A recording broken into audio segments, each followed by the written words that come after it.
Die Caritas Socialis bietet Angebote für den Beginn und für das Ende des Lebens. Das heißt, wir spezialisieren uns auf Kindergärten, Horte und den geriatrischen Bereich.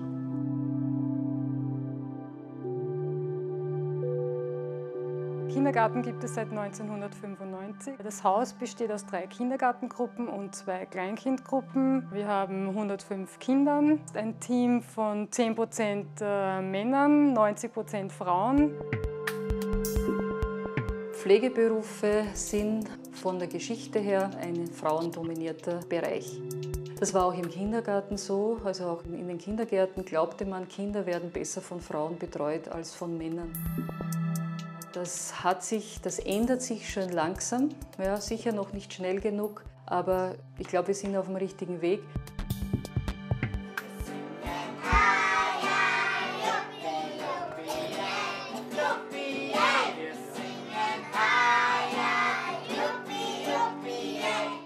Mein Name ist Christian Paul. Ich bin 27 Jahre alt und bin der einzige Kindergartenpädagoge hier im Kindergarten der CS. Ja, Kindergartenpädagoge ist die männliche Form von Kindergartenpädagogin. Wie kommt man auf die Idee, ein Kindergartenpädagoge zu werden? Es war gute 14 Jahre her, da kam eine Schwester auf die Welt. Da war ich 13 und dadurch, dass ich mich viel mit ihr gespielt habe und meine Mutter gemeint hat, das wär's, mach doch das, werd doch Kindergärtner. Generell als Mann musst du dich in einer gewissen Weise in einer Frauendomäne zurechtfinden und einmal da akzeptiert zu werden. Das ist, glaube ich, mal der erste Schritt. Ein Aspekt ist natürlich auch ausschlaggebend. Der Pflegebereich ist ein schlecht bezahlter Bereich und Männer streben natürlich auch in besser bezahlte Berufe. Der Christian ist dann in der CS geblieben und wir sind sehr glücklich und stolz darüber.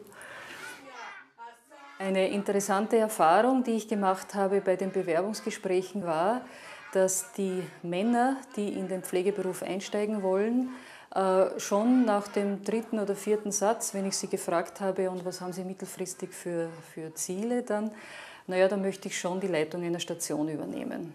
Bei den Frauen, die haben auf die gleiche Frage geantwortet, ich steige jetzt einmal in den Beruf ein, ich schaue mir das an und wenn meine Kinder groß genug sind, dann kann ich vielleicht über Leitung nachdenken. Also das ist eine wirklich unterschiedliche Herangehensweise. In allen Mitgliedstaaten der Europäischen Union wird die Betreuung von Kindern, älteren oder behinderten Menschen als Frauenarbeit behandelt.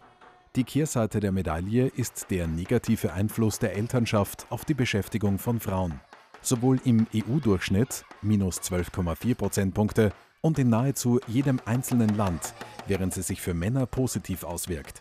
2007 lag die Beschäftigungsquote von Männern mit Kindern unter 12 Jahren 7,3 Prozentpunkte über der von Männern ohne Kinder. Überdies besteht ein Zusammenhang zwischen der Verfügbarkeit von Kinderbetreuungsdiensten und der Auswirkung der Elternschaft auf die Beschäftigungsraten.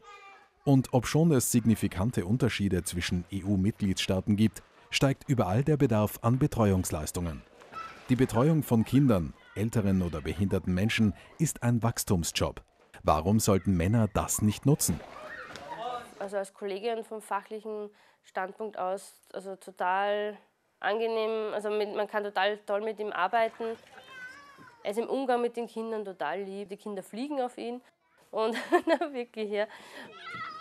Ich glaube einfach, dass man am Anfang natürlich ein bisschen schräg angeschaut wird, von Eltern wie auch von Kolleginnen, was aber, glaube ich, dann relativ schnell wieder einer guten Stimmung wechselt, weil es einfach wichtig ist, dass Männer auch in dem Bereich sind. Die Lena ist also beim Christian in der Gruppe. Männer als Kindergärtner oder als Betreuer finde ich sehr gut, weil sie einfach, glaube ich, einen anderen Aspekt reinbringen. Männer und Frauen reagieren in gewissen Situationen sicher unterschiedlich. Und das ist für Kinder auch, glaube ich, für später nicht schlecht, dass sie das auch früh genug erfahren. Ich habe nur jetzt gerade seit 3 Monaten bemerkt, dass Julian sehr gut auf den Christian reflektiert und antwortet. Und ich finde, dass das für seine Entwicklung sehr, sehr positiv ist. Ich denke, dass immer mehr Männer jetzt schon auch zu dem Beruf kommen und wünsche mir das auch. Von den Eltern kam immer wieder der Wunsch und ja, die Eltern sind voll auch begeistert. Na, der Grund, dass wir uns deswegen auch für den Kindergarten entschieden haben, weil wir bemerkt haben, dass 3 Männer im Personalstand sind, ist der, dass wir insgesamt glauben, dass für die Entwicklung eines Kindes es wichtig ist, dass die Bezugspersonen beiderlei Geschlechts vorhanden sind. Also ich denke mir, mehr Männer wären sicher nicht schlecht. Es ist so, dass die Ausgewogenheit noch nicht ganz so ist, wie sie vielleicht optimal sein könnte. Also das Klischee, dass quasi im Kindergarten nur Frauen arbeiten, das finde ich eigentlich nicht so gut. Oder halt diese Ansicht, weil ich eigentlich der Meinung bin, dass eine perfekte Kindergartengruppe aus einem Mann und einer Frau besteht. Weil dadurch wirklich total toll gearbeitet werden kann und die Bedürfnisse der Kinder auch berücksichtigt werden können. Werden Frauen als Pflegerin geboren? Nein, das ist nur ein Stereotyp. Wer sind Frauen? Wer sind Männer? Sie sind Individuen mit eigenen Charakteristika, Fähigkeiten und Erfahrungen. Es gibt Männer, die, wie viele Frauen, gute Erzieher und Pfleger sein können. Ein Gleichgewicht zwischen den Geschlechtern in allen Berufen wird zu einer gleichberechtigteren Welt führen, in der die Überwindung von geschlechtsspezifischen Diskrepanzen, Spitzenleistungen und mehr Wohlbefinden erzeugt.